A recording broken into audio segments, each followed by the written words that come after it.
Further talks between Russia, Ukraine, and the United States on ending the war have begun in Geneva. The meeting is taking place in the shadow of one of the largest Russian attacks in recent months, and under enormous pressure to reach a quick agreement. The dispute mainly concerns the territories occupied by Russia. On this issue, both Moscow and Kyiv seem unwilling to make any concessions, which effectively blocks any agreement.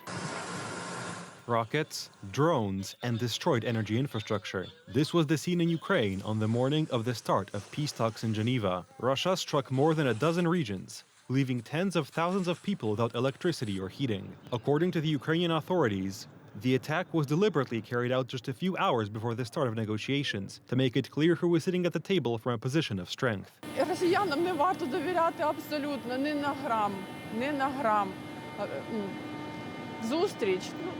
Хочеться, знаєте, хочеться дуже вірити в те, що щось зміниться. Lasting peace, either on the front lines or behind them, is not even being considered. Hope for at least a temporary ceasefire is the only scenario being considered, although even that is difficult to achieve today. Вже стільки було цих зустрічей, вже стільки говорилося про припинення вогню. Довіри, як такої прям сильної немає, але люди вже виснажені, звісно, хотілося, щоб...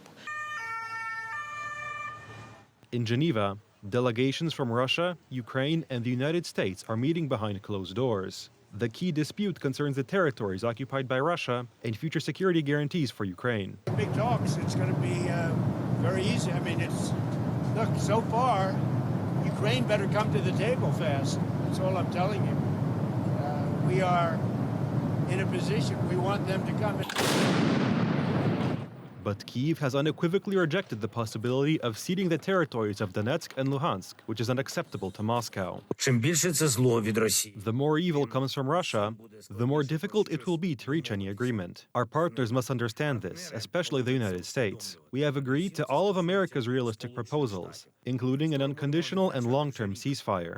Russia rejects this, continues its attacks on the front lines, and strikes on our cities and energy infrastructure. We expect our partners to take action to force the aggressor to make peace. Such actions are being taken by the American Congress. A bipartisan sanctions bill is about to be put to a vote.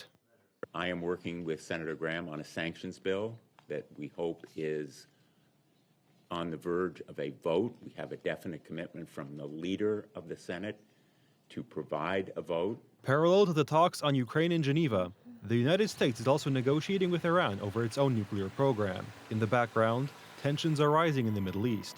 The Americans are strengthening their military presence there and preparing for an escalation, including military intervention.